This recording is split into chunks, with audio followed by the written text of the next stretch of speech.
Ora al governo sono arrivati i nemici giurati dell'intervento pubblico nell'economia, i veri liberisti. Quindi ci auguriamo che tutta questa iniziativa di disastro di denari pubblici venga stoppata per tempo.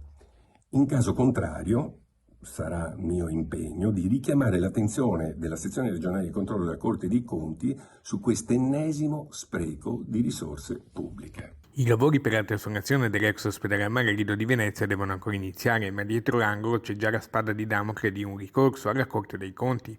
Ad annunciarlo l'avvocato veneziano Paolo Seno, portavoce di un gruppo di cittadini e associazioni del territorio, qualora si perfezionasse l'accordo tra Cassa Depositi e Prestiti, proprietaria dell'area, e i due gruppi TH Resort e Club Med, chiamati per gestire i due grandi alberghi. Non si può fare, dice Seno, sono soldi pubblici. L'operazione cosiddetta ex ospedale al mare segue la solita vecchia e mai consumata logica dell'investimento con denari pubblici o del pubblico, che si accolla così il rischio di impresa e del profitto eventuale che invece andrebbe al privato, che lucra così senza alcun rischio. Sul futuro del progetto il legale è tranchant quanto basta. Stante anche l'eventuale fallimento sul punto dell'Agenzia per lo Sviluppo del Comune di Venezia, che era nata proprio per trovare investitori nazionali e internazionali disposti ad investire nell'ambito veneziano, e non ne ha trovato finora, a distanza di 4 anni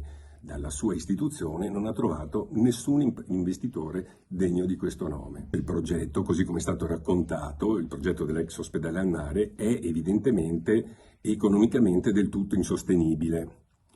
Per qualsiasi privato investitore rappresenta la solita banale chimera